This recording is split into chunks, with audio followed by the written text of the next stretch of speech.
Hello there, ChapGPT fans. Now let's explore about my favorite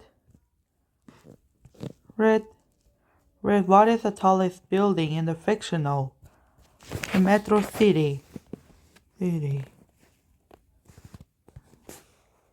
comparison from Municipal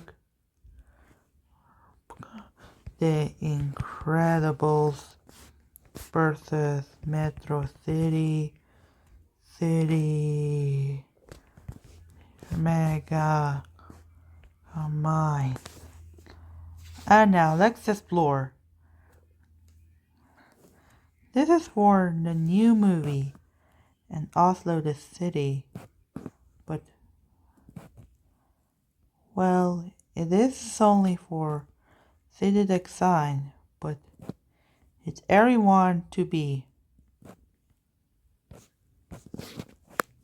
Listen. Here's a detailed comparison between Municipal from The Incredibles and Metro City, aka Metro City from Megamind, focusing on themes, design, tone, and narrative roles. City overview, aspect, Municipal The Incredibles, Metro City, Americana vibe. Genre style, retro-futuristic, 1960s Americana vibe. Modern sci-fi with exaggerated comic book flair, serious, realistic consequences of heroism, satirical, humorous deconstruction of hero tropes, civic identity, suburban, clean, conservative cityscape, over-the-top metropolis, technologically advanced, name origin, fictional pun on municipal's iceberg, punny name pronounced Metro City by Megamind, heroes and villains. Metro City. Metro Man, disguised as hero, main hero.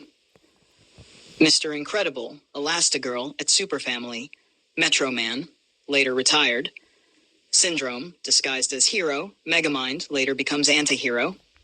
Conflict type, realistic consequences of vigilantism, comedic role reversal, and identity crisis. Public attitude, suspicious of superheroes, initially celebrates superheroes, later confused. City design and aesthetic aspect, Metro City. Sci-fi gadgets. Architecture. Mid-century modern domestic suburbs, sleek skyscrapers, exaggerated superhero HQs, retrofuturism with real-world physics, sci-fi gadgets, giant robots, space stations. Damage tolerance. Destructive battles have social consequences. City often endures large-scale comic destruction. Aspect Municipal. Metro City. City often endures theme support. Explores repression, identity, and responsibility. Parodies good versus evil. Themes of redemption. Civic response. Forces supers into hiding. Worships then turns on heroes. Flip-flops. Moral climate. Restrictive. Pushes for conformity, exaggerated, used to critique superhero norms. Summary. Municipal is a more grounded setting that reflects real societal struggles with exceptional individuals, superheroes, featuring a muted aesthetic and mature tone. Metro City, by contrast, embraces the absurdity of superhero narratives, using its flashy setting and exaggerated characters to deliver satire and humor. Would you like a visual side-by-side comparison? Or a version written like a fictional travel brochure? Okay, and now let's make into it. What is the tallest building from Metro City from Megamind? Oh my god. Metro Tower, but this is Metro Tower, but let's do this. The tallest building in Metro City, from Megamind, is Metro Tower. Wow, Metro Tower. Metro Tower, key details. Function. Originally the headquarters of Metro Man, the city's celebrated superhero. Design.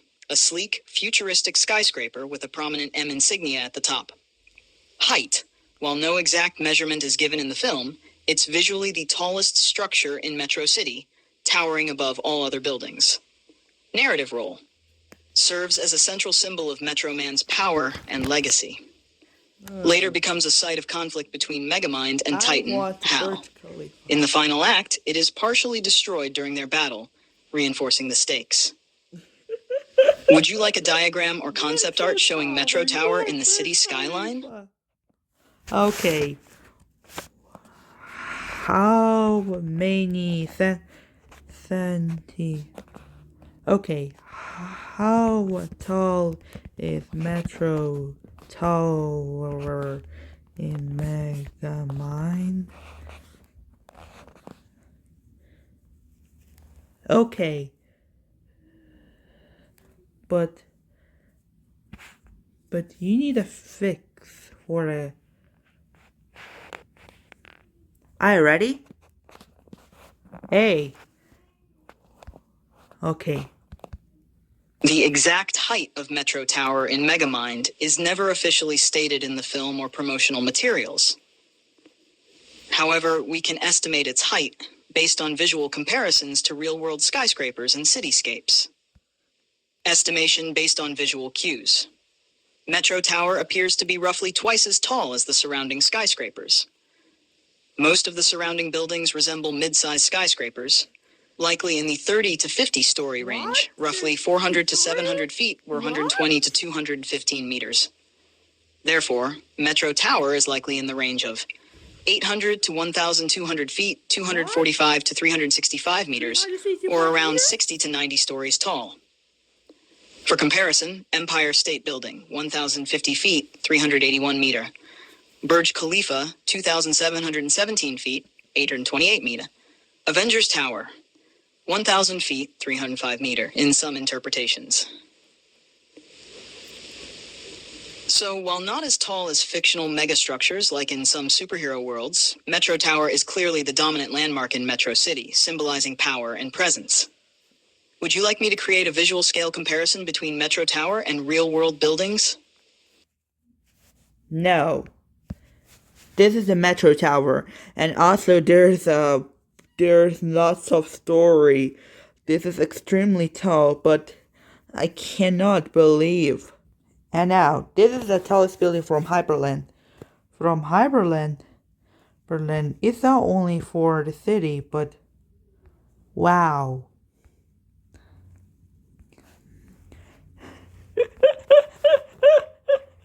What the? Oh my god.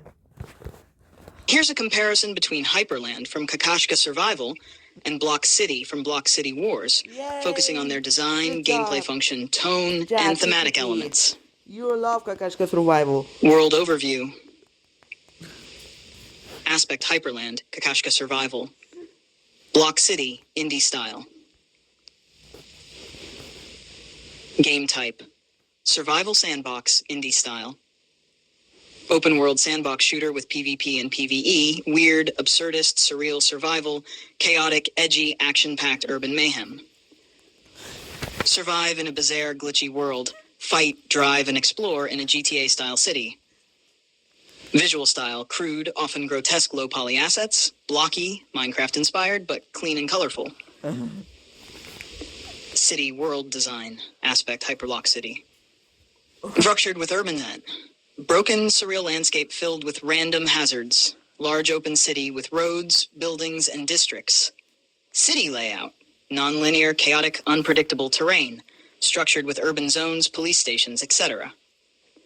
Exploration. Focus on discovering weird objects. Surviving. Players explore with vehicles, jetpacks, or on foot. Creepy, uncomfortable, glitch-themed, energetic, anarchic, full of combat and explosions. Thematic and narrative elements. Aspect Hyperland. Block City. More about weird encounters. World logic. Illogical, dreamlike, absurd, humor and horror. Satirical take on crime city tropes. Story elements. Minimal to none. More about weird encounters, missions, gangs, and campaigns depending on mode. Strange survivor trying to navigate a broken world. Mercenary fighter gangster in a blocky battlefield. Surreal memes, creepypasta, glitch horror, GTA Saints Row, Minecraft, and PvP shooter games. Summary: Hyperland, Block City. Focus: survival and surrealism. Action and chaos in an urban environment. Indie game fans, meme horror enthusiasts, PvP lovers, mobile sandbox players. Most distinct trait: unsettling weird glitchy absurdity, high energy crime shooter in a blocky city. If you're deciding between the two to play or review, Hyperland is for those into surreal horror sandbox experiments, while Block City is for players looking for fast-paced, multiplayer-focused mayhem. Would you like a visual style comparison or a themed map concept for one of the cities? What the? To be continued.